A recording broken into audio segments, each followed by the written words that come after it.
March 18th, Mike Tyson Razor Ruddock dies. If he doesn't die, it doesn't count. If he's not dead, it doesn't count. It's me, Ade, by the way. Ryan is behind the camera, which is a bit different. It's normally him doing this, but it's me doing this. So Floyd Mayweather the other day done his top 5 fighters of all time.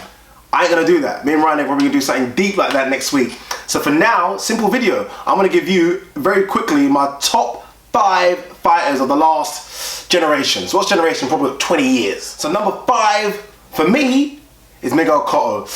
Miguel Cotto simply is my favorite fighter of this generation, but look, facts are facts. He's not the best fighter of the generation, but he's definitely for me number 5. Why? Simple. Have gloves, will fight.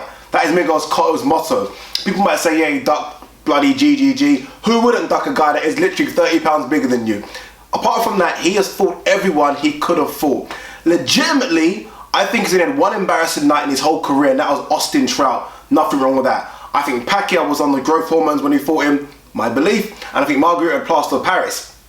That was fact. Mayweather lost, not embarrassing. So Miguel Cotto, first inductee. Number 4, Vladimir Klitschko. Now guys, you might boo, boo, boo. It's simple. Look at his record. People might say he's fighting bums. You fight them with their bums. He has been knocking out people for the last 15 years. He's broke nearly every heavyweight championship record you can do, and he's gonna fight Tyson Fury and continue to break that. Vladimir Klitschko, for me, is number 4, simple.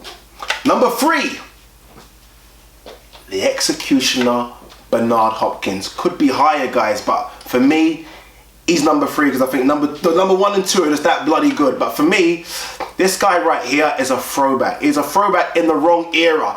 Bernard Hopkins should be fighting in the 1930s and 40s where they were going 20 rounds. This guy would have stood tall with all of them. When it all said and done, to rank this guy in the top 20 of all time, he could be there. That's how bloody good he is. Bernard Hopkins, literally, like Miguel Cotto, have gloves, will fight. We've seen that against the greatest of them. Sergey Kovalev proves it. Yes, he didn't win that fight, but who else is fighting Sergey Kovalev? Not many people. Number 2, Pac-Man, Manny Pacquiao. Look, this guy has come from a weight class that you shouldn't really come from to be fighting where he's fighting. Pacquiao has run through people like never seen before. What he done to Cotto, Hatton, Mosley, Margarito, De La Hoya probably won't be done again. This is a guy that is 8-weight world champion, 10 times world champion, should be number 1. But it's hard to go against Floyd Mayweather Jr. Look, you might not like him, you might not love him, but his record speaks for itself. This guy is 48-0. I have only seen this guy legitimately get touched on the chin 10 to 15 times.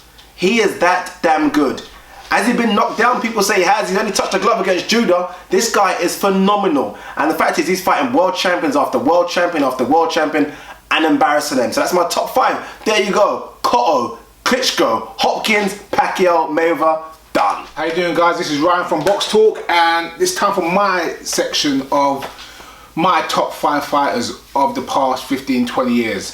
Tough list to do, tough list. So many great fighters, so many good choices. Felix Trinidad didn't make my list, but he should have made the list. It was close, but it was down to level of competition and who they fought and how they actually fought them. So I'm gonna go with number 5, and I'm gonna start with Oscar De La Hoya. Yes, you could say he lost to Mayweather, he lost to Shane Mosley, he lost to Trinidad, but Oscar ducked no one. You check his record, you see who he fought, how he fought them. I mean, in terms of being, Oscar was a triple threat.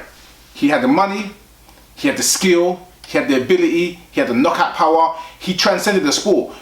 A lot of fighters today owe Oscar a lot of credit. Whereas Ali opened, Joe Louis opened doors, Ali opened doors, Tyson opened doors, Oscar opened doors. You know what I mean? Everyone had their element of what they bring to the game. A lot of fighters need to take a lot from Oscar and see what he bring to the game. Next on my list is Manny Pacquiao. Manny Pacquiao strength is not in his fighting ability, it's in his mindset of who he will fight. He fought 3 of the greatest fighters of our generation multiple times. You can't say, oh, I lost, I won, I drawed. He just kept fighting them to prove his point.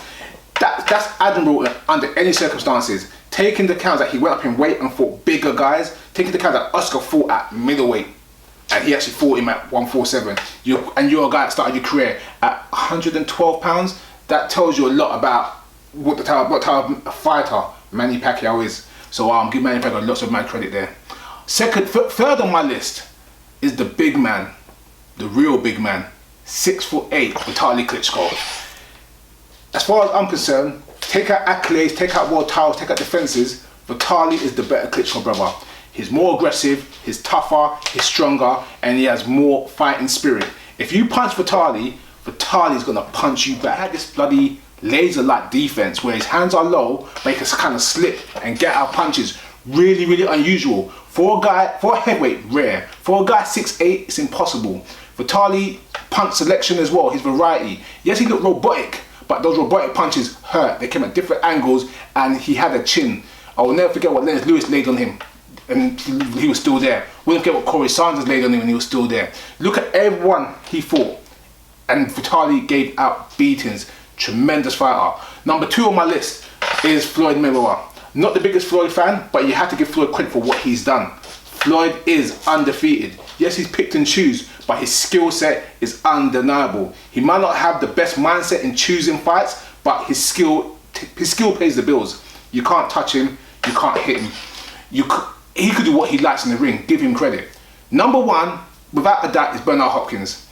Just like Floyd Mayweather, tremendously skilled, but Hopkins has got fighting spirit. He will fight anyone. You go check his record, check his hit list for the past 20 years, and you tell me who he ducked, who he didn't fight, or who he couldn't fight. He's had more title defenses, more world titles, for all the names. There's no holes. You can't pick holes.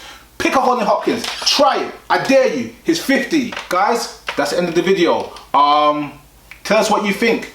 These are our opinions. Everyone has their own. Are we right? Are we wrong? Who are your top 5 fighters? Let us know. Please subscribe and tweet.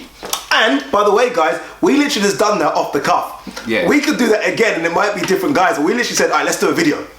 Exactly. Yes. That's what we do. That's what we do at Boxtalk. Guys, thanks for watching.